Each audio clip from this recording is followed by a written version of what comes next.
So today we're going to do a video where we're going to look at some of these notable MLS players that have played in the past 5 years, and that for the majority of these players, these are the names that you definitely heard in the world of soccer, and that,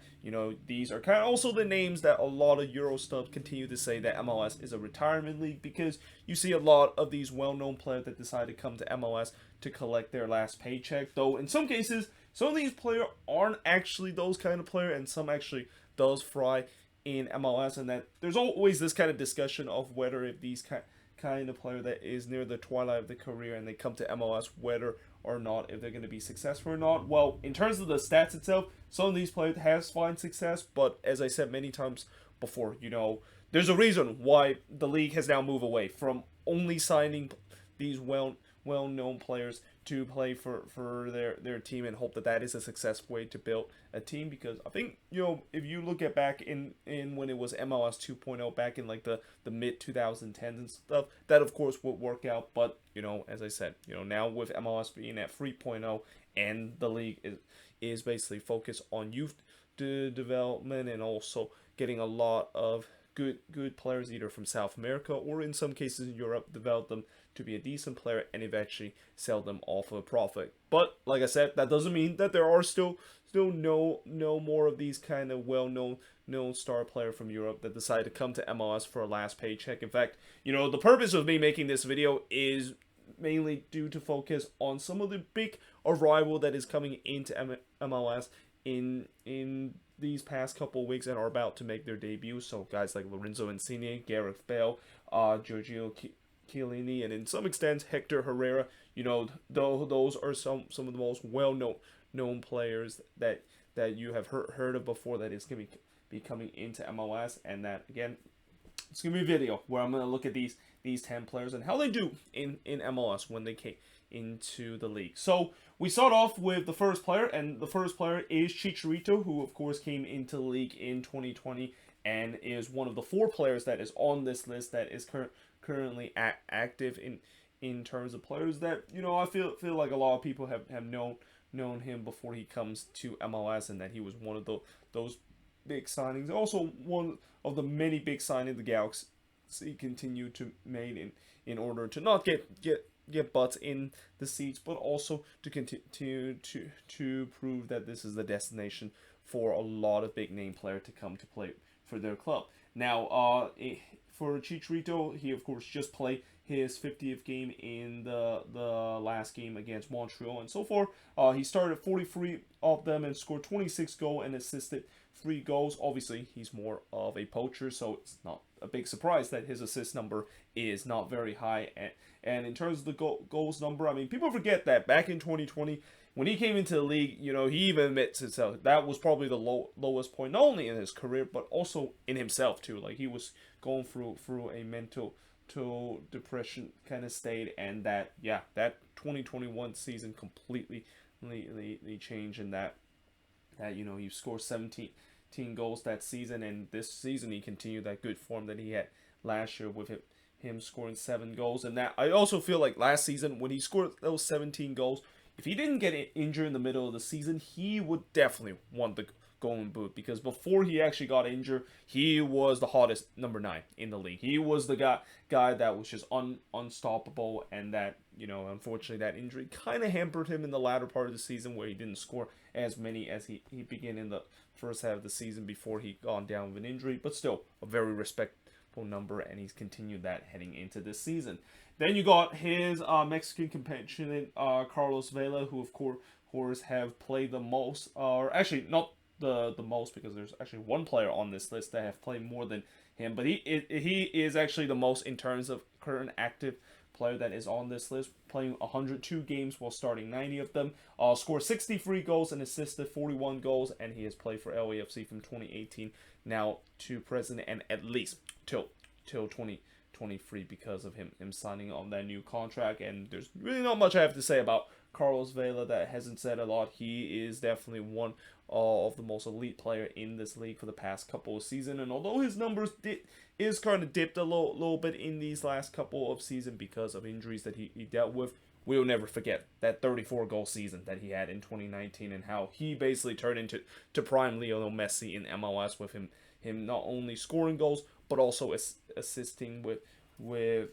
players, and that was probably, you could say that season that he had is probably on point as a top five in terms of the most amazing and most brilliant individual season we have ever seen in league history. Then we got Nani, who of course came into the league in 2019 and just moved away from Orlando City, and now is currently playing in Italy right now, I think with Valencia. But so far for Nani, he had in terms of his time in MLS, he played 77 games and scored 64. And by the way, this is going to be the first of 6 players that I mentioned that is no longer playing in the league. But during his time, he scored 28 goals while assisting 23. I mean, he really came into the league with a bang. Like, I remember his first season, double-digit assists and double-digit goals scored. And I think he was kind of the successor in terms of Kaká moving away from Orlando City. And boy, he definitely, I think he actually made a bigger impact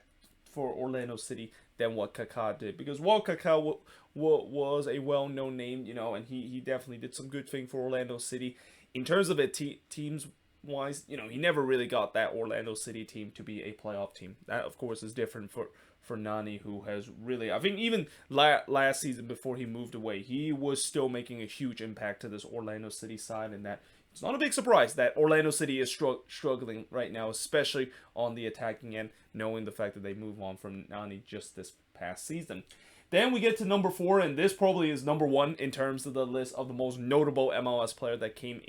into the league in this past 5 years. And you could even argue him alongside with David Beckham is probably the most notable player to ever came into this league. And that, of course, is the one-of-a-kind Zlatan Ibrahimovic, who, of course, came into the league in 2018 and definitely came into the league in some style with him scoring well, actually, he didn't score a hat-trick in that El Trafico, but we know that was the game when he came on. Scored the equalizer of what would always known as a goal that I think will be remembered for a very, very long time, but also scoring the winner to really just complete not only a dream debut, but just a Hollywood script kind of debut it is. Like, if you would have saw that debut for Zlatan in that game against LAFC, and you give that to a Hollywood with a producer, they would say that it's even so too scripted, and no one will believe. But yeah, I mean, that was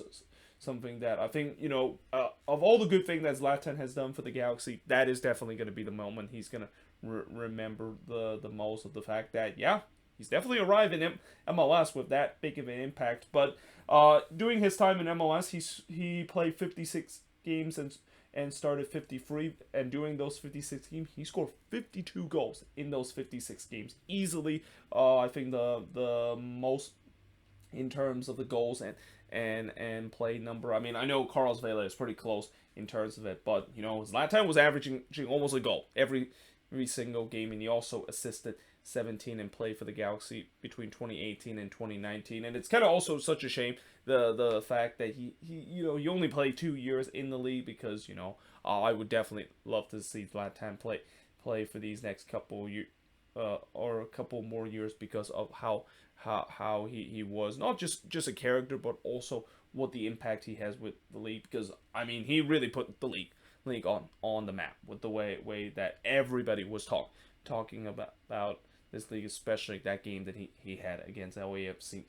to begin his career in MLS and with the LA Galaxy. Then we got Wayne Rooney, who of course came into the league in 2018, and he's another guy that, you know, I think he was kind of overshadowed by Zlatan in terms of well-known players that came into the league. And in fact, 2018 was kind of the year where, you know, that was the year where we had a lot of well-known players like Carlos Vela, Zlatan Ibrahimovic, Wayne Rooney, and even during the latter part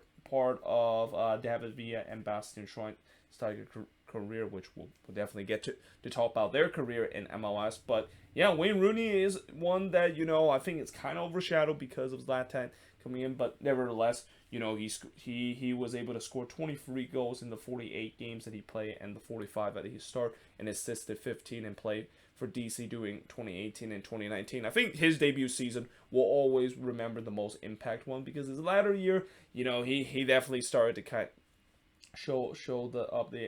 his age. But in 2018, I would never forget the Lucha kind of connection with him and Lucha Acosta with that DC team, but being one of the most funnest team I've ever seen in MLS, especially the second half of the season, where that partnership was probably one of the best partnership we have seen in league history. And that also will not forget that moment he had against Orlando City, where remember that he made that sliding tackle and then just basically launched one up from about 50 yards or so to find Acosta to get him a hat trick. I mean, that is, alongside with that moment, alongside with the Zlatan 2 goals that he scored against LAFC, will definitely go as one of the moments and one of the top 10, and maybe, or one of the top 25, or maybe even the top 10 moment in league history. Then we get to number 6, and we get to Gonzalo Higuain, and this is where we get to start talk about players that, I mentioned so far a lot of these players that have come into MLS during the twilight of their career and have made a good impact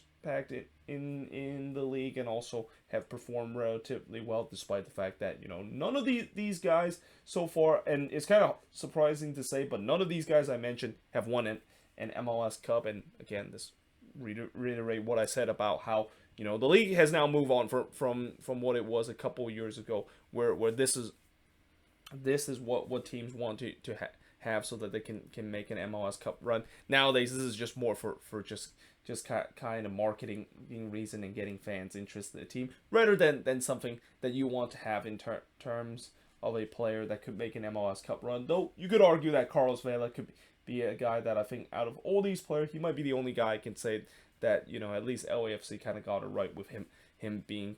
a catalyst into that run. But even then, when you look at this season, I mentioned before, Carlos Vela, he hasn't made as big an impact this season to this LAFC team and the success that this team has had as we've seen in previous year. But now we get to some of these players that hasn't done well when they came into the league, and one of those players is Gonzalo Higuain. I mean, it's hard to believe he have already now played in his 51st game and started 43 of them and scored 15 goals and assisted 12. And while last season was probably the best season in his career, almost scoring double-digit goal, the amount that Inter Miami paid for him, what you can say that this turns out to be a huge flop. And especially, I know it says he played for Miami from 2020 to present. Something tells me that's going to be 2022, because I'm pretty sure that Inter Miami is going to move on from Higuain this offseason. Especially they pretty much found a replacement for him in Leo Campana. Yeah, I think Higuain has really kind of fell out of the order. And again, this just another show, another example, as I said, with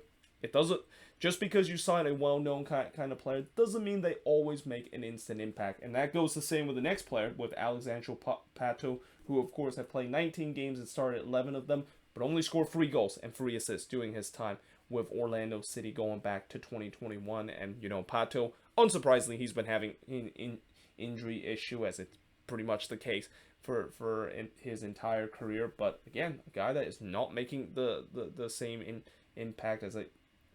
they would hope for. And that you may be saying that maybe he was kind of like the heir of another well-known player that Orlando City bought. I mean, Orlando City, believe it or not, they're one of those teams that have been able to get a lot of these well-known players that fans can instantly know. But Pato, again, just haven't really made a big impact, as you say maybe Nani or even Kaká has made for Orlando City. And then we get to another example of it, and that, of course, is Bastian Schweinsteiger. Though, to Schweinsteiger's defense, he did make a big impact when he came into the league. Started 85 games, played 85 games, started 83, and scored 8 goals and assisted 15, and played for the Chicago Fire in 2017 to 2019. I mean, that 2017 season, when the Fire were for once a decent team, and were a team that was considered a top of the table contender in the Eastern Conference, he was definitely a catalyst in terms of that spot. But he kind of fell apart in 2018 and 2019, mainly because age kind of started to catch up to him. And yeah, I mean, I think you could say that he's kind of in some ways similar to when Tim Howard came into the league. You remember how Tim Howard, when he came into the league with the Colorado Rapids, and by the way, I probably should have put Tim Howard on this list too, but how Tim Howard, when he came into the league with the Rapids, signed a DP contract, and he was a catalyst in terms of that run the Rapids had back in 2016. And then the very next year, he completely fell apart, and he just kind of become washed up, and it just feels like that was the same case for Bastian Schweinsteiger. Now we go to number 9, and this is a player that, you know, I was kind of questioning whether or not should I include it, because one of the things I want to include this list, and one of the criteria is that all these players have played in MLS during the past 5 years, and that they have to be like between 2017 to either present time or either just a couple years ago. But I decided to include David Villa on this list, even though he started playing for NYCFC back in 2015, and that, you know, Villa is another guy that he definitely has made some big impact for NYCFC, and another notable player that I feel like he was kind of one of those last kind of MLS players that, you know, are well-known superstar player in Europe, come to MLS and kind of dominate the league, that we just don't see it anymore. But during his time with NYCFC and during his time in MLS, he of course played 117 games, started 109 of them, scored 77 goals, which is by far, well, actually, is it? Yeah, it's by far the most goals that anybody on this list that I've shown, and assisted 20 and assisted 26 during his time with NYCFC. And again, he was considered the most one of the most feared number 9 in the league, and that it's also kind of unfortunate that the NYCFC never were able to win an MLS Cup for him. But again, that is due to the fact that NYCFC always find ways to choke in the playoffs, and also is another example of sometimes when you decide to sign a well-known player over in Europe, that it doesn't always lead to success, even with David Villa trying his best to do so. But at least you can say that if you're an NYCFC fan, it's great to see what David Villa has done to your team and continue the legacy. But I think it's safe to say that they're also happy that they eventually find a replacement. And that guy called Tati Castellanos, yeah, I think it turns out he was actually a wealthy kind of replacement of David Villa in terms of that number 9 spot. And then at number 10, we get to the player that I think you could argue he is probably the guy that out of all these notable players that completely flopped in MLS, and that of course is Blaise Matuidi. And I'm not even going to talk about the whole Miami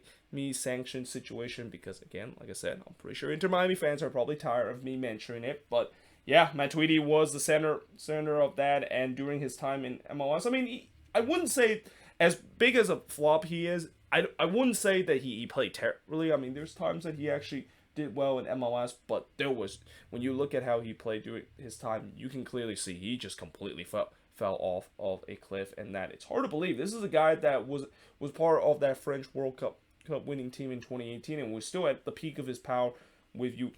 Juventus before he come to Inter Miami, and how as soon as he come to MLS and as soon as he come to Inter Miami, he completely fell off the cliff. But in doing his time, he of course played 47 games, started 41 of them, scored 2 goals while assisting 2 goals, and of course recently was let go of Inter Miami doing this off season. And again, he's probably the prime example of what happened when you do decide to sign a star player and it just doesn't work out. In fact, you know, for Miami cases, it's also unsurprising that when you look at the 2 Miami players that I mentioned on this